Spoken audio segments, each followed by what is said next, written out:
राधे राधे महाराज जी। महाराज जी, प्रारब्ध और भगवान की परीक्षा में क्या अंतर है? कि क्या हमारा प्रारब्ध है कर्मों का, या ये भगवान परीक्षा ले रहे हैं? कैसे पता भगवान लगेगा? परीक्षा लेते हैं उनकी जो पीएचडी किए हुए हैं, जो हाई स्टेज पे पहुंच चुके हैं भक्त, उनकी देखते हैं तन मन धन तुम्हारा कहाँ है। हम बच्चों की परीक्षा नहीं लेते, ये प्रारब्ध भोग आता रहता है।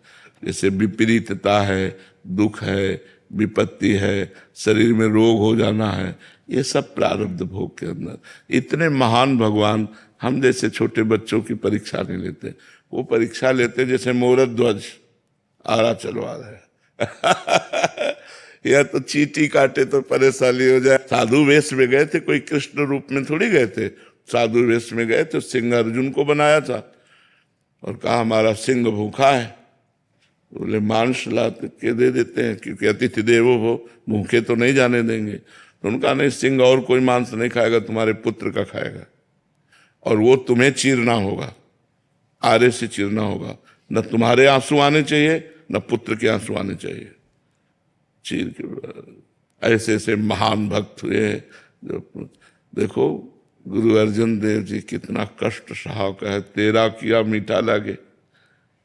बड़े बड़े महापुरुषों गर्दन उतरवा दी गुरु तेग बहादुर सिंह की। तो ये बड़े लेवल के भक्तों में, अपने जैसे 150 ग्राम वाले के लिए, ये बड़े भक्तों के लिए तो अपना प्रारब्ध होता है। बुरा प्रारब्ध वो हमें दुख देता है, पर भगवान का भजन उस समय भी हमको मजबूत रखता है। हम टूट नहीं पाते दुख में, नहीं तो बड़े बड़े दुख आते हैं। प्रारब्ध में हमने पाप किए हैं, उनके परिणाम स्वरूप आते हैं। हमें विचलित नहीं होना चाहिए। बड़ी समस्याएं, जीवन संघर्ष में है, सबका जीवन संघर्ष में है। कोई भी व्यक्ति ऐसा नहीं जिसका जीवन संघर्ष में न हो। हमें लड़ना है, हम आए ही हैं यहाँ इसीलिए मनुष्य रूप में कि हमको संघर्षों से लड़ना है, हमें जीतना है। पर जीत तभी सकते हो जब नाम है आपके पास। अगर नाम जप नहीं तब तो हार जाओगे। वही जीत सकता है जो भगवान का नाम अपनी जिह्वा पे विराजमान किए है, हर समय नाम जप कर रहा है। वो जिते विनायक शुभ अशुभ, विघ्न करे नहीं कोई, विघ्न करे नहीं कोई, डरे कलिकाल कष्ट भय, हरे सकल संताप, हरस्य हरि नाम जपत जय। उसकी सदैव विजय होती है जो भगवान का नाम जप करता है। विघ्न करने वाले जितने भी वो सब नष्ट हो जाते हैं, कोई विघ्न उसको परास्त नहीं कर पाता। इसलिए नाम जप करो।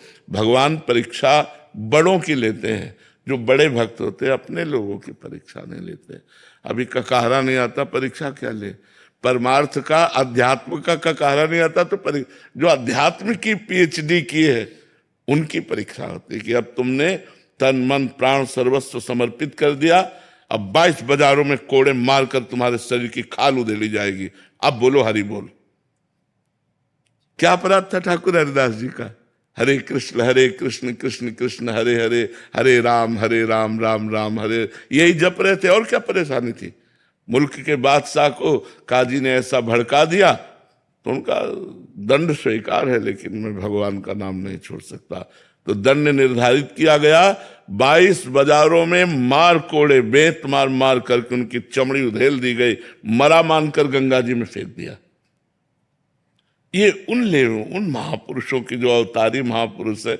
हम लोगों के तो कहाँ परीक्षा तो उन बड़े महापुरुषों की होती है। लेकिन परीक्षा भी जिसकी ली जाती है उसकी आध्यात्मिक उन्नति होती है। जैसे कक्षा 4 की परीक्षा हुई तो 5 में पहुंच गए, 5 की परीक्षा हुई तो 6 में। अहित नहीं हो सकता, अमंगल नहीं हो सकता, उसका महामंगल होगा। एक प्रताप राज जी के नाम के बड़े भक्त थे। बचपन से सदगृहस्थी में उनके माता पिता उनको तुलसी जी में जल चढ़ाना, शालिग्राम का स्नान कराना, चरणामृत पवाना बचपन से सिखाया था। तो जब उनके माता पिता पधार गए तो उनका व्यापार था कि जैसे आपकी बेटी का ब्याह है तो आप कुछ रख जाइए और धन ले जाइए, और जब ब्याह हो जाए, आपको व्यवस्था बन जाए तो अपना स्वर्ण आदि ले जाइए और उनका धन दे जाइए। ऐसा उनका कुल परंपरा से चल रहा था। जब वो जवान हुए, निरंतर नाम जप करना, भगवान की आराधना करना, भक्ति में तन्मय रहना, और बस अपने उसी गद्दी पे बैठ कर के भजन करते, और एक बॉक्स रखा था। तो आपको 10,000 रुपये चाहिए तो आप उसके लिए सोना या कुछ रख जाइए, या अपने जमीन के कागजात रख जाइए और पैसा ले जाइए, और जब काम हो जाए, आपके पैसे हो जाए तो पैसा ब्याज सहित दे जाइए और वो ले जाइए। ऐसा उनके कुल परंपरा में चल। तो बड़ा उनका प्रताप। तो वहां के जो काजी जन थे वो बहुत अंदर से ईर्ष्या करने लगे। अब देखो भगवान की परीक्षा मान लेते हैं।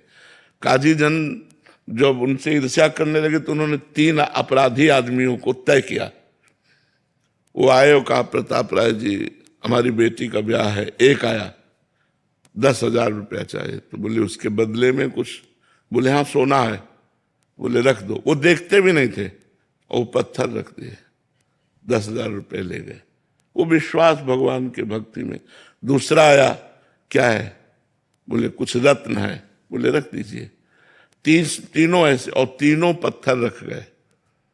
2 महीने बाद आए और 10,000 में ब्याज सहित दिए और कहा हमारा सोना वापस करो, हमारा रत्न वापस करो। बोले उठा लीजिए बक्से से। उठा, अरे बोले देखो ये पाखंड करता है, हमारा सोना गायब करके पत्थर रख दिया। अब तो प्रताप राय जी के होश उड़ गए। बोले भैया जैसा आप रख गए थे वैसे रख गए। अब तो लोग, कोई बिरला ऐसा होता होगा 100 में जो 1-2 सही श्रद्धा रख पावे, नहीं तो सुनी सुनाई श्रद्धा होती है। अब वो काजी से तो मिले हुए थे, काजी ने बादशाह से, बादशाह ने तुरंत फौज भेजी, सब तहस नहस कर दिया। उनको बंदी बना लिया गया, उनकी सारी संपत्ति जब्त कर ली गई और उनको जेल भेज दिया गया। तो जब बादशाह के सैनिक आ रहे थे तो पीछे की खिड़की से उन्होंने अपने जुगल किशोर ठाकुर को कि इनकी सेवा कौन करेगा, पत्नी सहित मायके भेज दिया। तो जो दुष्ट लोग थे उन्होंने कहा कि अभी तो और संपत्ति है, इनकी पत्नी मायके लेके गई, तो मैं ठाकुर जी समेत उनकी पत्नी को भी, ठाकुर जी को खजाने में डाल दिया और पत्नी को, क्योंकि अष्टधातु के ठाकुर जी थे।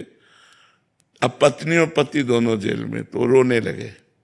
कहा भगवान मैं इसलिए नहीं रो रहा कि मेरी कोई गलती नहीं थी, मैं इसलिए नहीं रो रहा। अच्छा है आप जैसा विधान करें, लेकिन प्रभु आपको खजाने में डाल दिया गया।